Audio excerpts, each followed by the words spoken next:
جناب خیام نیشاپوری برادران عزیز می‌فرمود که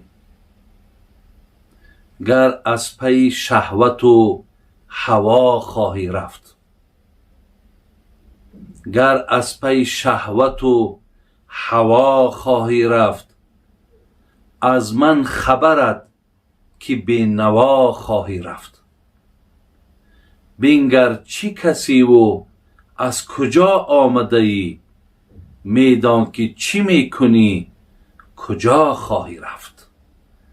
الله مهربان رحمت کند این دوستان ما و شما را، این بندگان خوب الهی را که برای ما و شما در هر یک مصرع هاشان یک گوش زده میکنن. یعنی ما به مثال خواب که هستیم، ما را میخواهم با این ایجادیاتاشون بیدار کنن.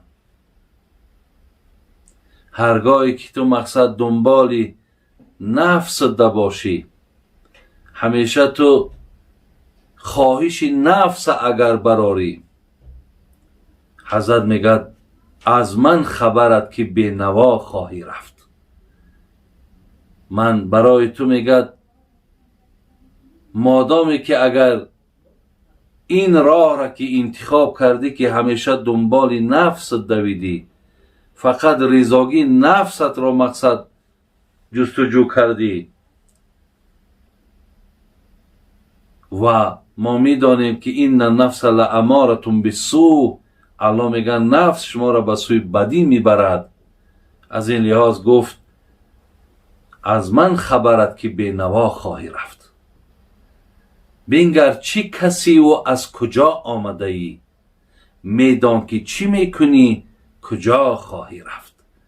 حضرت عجیب 4 مثال زیبا زد. اولا یک اندیشه کن که تو کی. 2 از کجا آمدی. 3 چی کار میکنی. 4 کجا خواهی رفت. برادران عزیز، فکر میکنم هر کدام ما اگر این مثالی حضرت اگر خوب اندیشه کنیم، ما درک میکنیم که بودن ما، کی بودن ما، چی بودن ما و چی شدن ما، ببینید همه در همین گفته حضرت جمع شده است. الله توفیق منتید که ما حقیقتا دانیم که برای چی آمدیم و باید چگونه این دنیا را پدرود گوییم. این را باید هر کدام ما دانیم.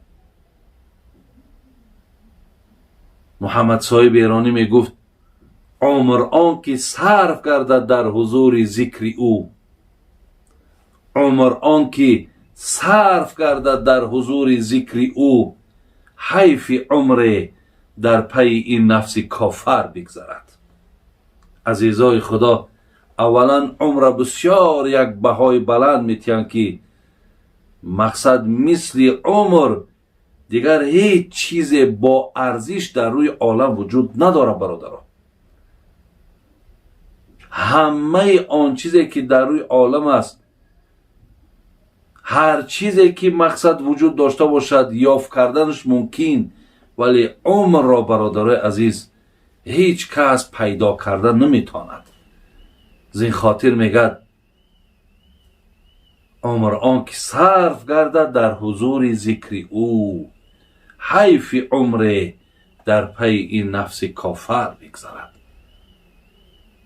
توفیق منتید الله مهربان که به قدر عمرهامون هم برسیم، به قدر این وقت ما و شما برسیم. وقتامون را بیهوده نگذرونیم.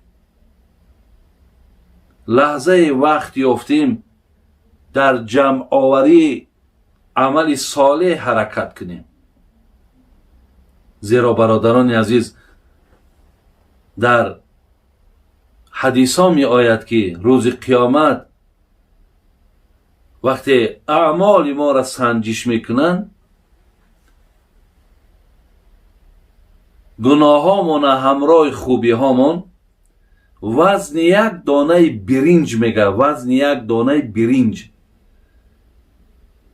لازم است که طرف خوبی های ما گرانتر بیاید و ما گویم حجت داخل شدن جنت ها بگیریم.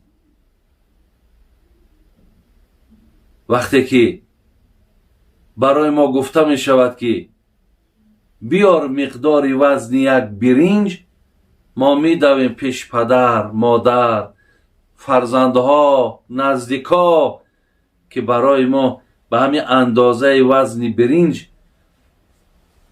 نیکی در کار است، عمل صالح در کار است تا ما داخل جنت شویم. اونها میگویند که ما هم خوف داریم، ما هم ترس داریم که اگر مبادای ایرا ما به تو تیم یکی خود ماندن نارسایی شود، ما چی کار میکنیم؟ زین لحاظ برادران عزیز، هر لحظه ها مانه بیهوده نگذاریم. در هر یک دقیقه ما میتونیم که از وزن برنج دم دیده زیادتر ثواب ها را به دست بیاریم. خداوند توفیق ما نصیب گرداند. الحال باشد برادران عزیز، من سوال هایی که در پیش دارم برای شما انشاءالله میخوانم و جواب این سوال ها را میگردانم. بسم الله الرحمن الرحیم.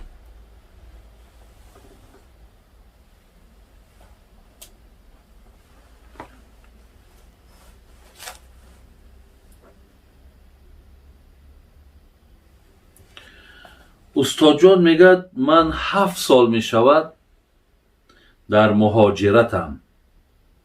پدرم دائما از بانک ها قرض میگیرد. من باشم دائما پول قرض هایش رو میسپارم. ما خانه شخصی نداریم. با پدرم گفتم که من دیگر پول روان نمی کنم و خانه خریدم. پدرم با من و مادرم گپ نمی زند. استاد جان آیا من گناهگار می شوم به این کارم؟ برادران عزیز و گرامی، وقتی من همین سوال ها را می خوانم،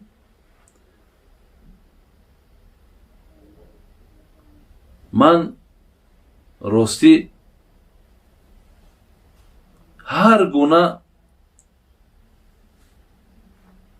گمان ها در ذهنم پیدا می شود. شاید شما هم این سوالی را که من خواندم 7 سال می شود در روسیه هستم و قرضهای بانکی پدرم را، مقصد هر بار و قرض می گیرد، من قرض او را پرداخت می کنم. خانه نداریم. الحال که خانه خریدم و با پدرم پول روان نمی کنم، یا مقصد خانه خرید دارم و با پدرم پول روان نمی کنم، او با مادرم و با من مقصد گپ نمی زند، قهری کرده است، دعای بد می کند، خلاص هر چی که باشد. برادران عزیز و گرامی، اولا همین پدر، من در همین پدر حیرت میمانم که وقتی 7 سال فرزندی تو در مشغول کاره، یعنی کار برادرای عزیز در روسیه که من چندین سفرها کردم میدانم، و وقتی کار میگن این زحمت زیاد دارد، مشکلات زیاد دارد، مشقت زیاد دارد.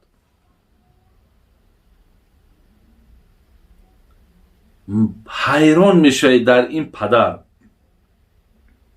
یا حیران میشوید در همون مادری که وقتی دلشان به فرزند نمیسوزد، فقط و فقط وقتی خودشان فکر میکنن راحت خودشون فکر میکنن و گمانشون همین است که باید که مقصد فقط ما راحت کنیم، این خیلی یک جای بیرحمی ای. زمانی که با فرزند ای نزد دور ای. بر همین دادر عزیز، اولا من نظام خانه شما را نمیدانم که این چی کار است که وقتی شما خانه ندارین و پدر تو میراد از بانک پول میگیرد. وای برای چی پول میگیرد؟ اگر وای پول برای آبادی خاندان شما، خورد و خوراک شما بگیرد، در این حالت میلش دستش گرفتن در کار. لیکن وقتی وای پول میگیرد و در یک کار صرف میکند که مهم نیست، ضرور نیست، این حالت شما برادرای عزیز دیگر به گردن شما تامین کردن او واجب و فرض نیست. فقط به گردن فرزندی که امکانیت دارد پدر و مادر نفقش تامین کنند، یعنی لباسی او را، شکم او را. ولی او قرضهایی که اون میگیرد، باز میگم اگر برای منفعت مادر یا مثال خانواده باشد، با مصلحت باشد، میلش در پهلوش ایستین و یک کمک کنین. لیکن وقتی وای بگیرد و با این یگان، باز میگم یگان کاری در صرف کند که تماما بر ضرری مهنتی تو باشد، یا مقصد برای یک راحت و معیشت و یگان کار حرامی دیگه صرف کند، اینجا در فرزندای عزیز شما میتونین که قطع کنین دیگر و مادر تا فهمون که مادرت برای او گوید که مقصد ما زمان خانه نداریم که از همه مهمتر برای ما همینه، تو با چی کار آواره ای؟ و دیگر دعا هم که کند، قهری هم که کند، دیگه خانه برآمده رو هم شما ای نگاه دین در این حالت گناهگار نیستیم برادر عزیز. خدای مهربان توفیق دهد این پدرها و یا بعض مادرهایی که وقتی در حق فرزندان جبر میکنند. ما از حدیث پیامبر نازنین ما داریم که شما در حق فرزنداتان ظلم نکنید، در حق فرزندا همیشه مهربان باشید. از این لحاظ وقتی شما با این کارهای دست میزنید که مقصد فرزند بین خسته میشود، فرزند دیگر مقصد دلش از همین پدر یا مادر مانده میشود، دیگر مقدسات شما، حرمت شما از بین میرود. برای همین این کارها را نکنین. شما در پهلوی فرزند ایستاده فرزند شب روز دعا کنین که خدای مهربان سفرش مبارک کنه، بخیر کنه، تیزترک از همون لازمه بودگی را مقصد به دست بیاره. این است وظیفه پدر یا مادر. برای همین دادر عزیز شما دیگه میتونین که مبلغ‌هایی که خلاص به دستان میآید جمع کنین، خانه بخرین، یگان برای وسیله زندگی یگان ماشین بخرین، داخل خانه را زیبا کنین، تامین کنین. از هر چیزی که برای امروزه ما و شما در کار است اینها را بود کنین. اینها ضرورن. ولی باز یک بار دیگه تکرار میکنم که قرض دیدن در کار. برای چی قرض میگیرد؟ اگر قرضش با فایده باز میگم خانواده باشد، اینجا دا دستگیری کردن در کار. لیکن قرضش با منفعت خانواده نباشد، لازم نباشد، همین آدم عادت کرده یا همین آدم مقصد با همین راه مثال از فرزند کنده گرفته و کارش بود کردن بگیرد، این حالت دستش نگیرید. خداوند توفیق تون تیه.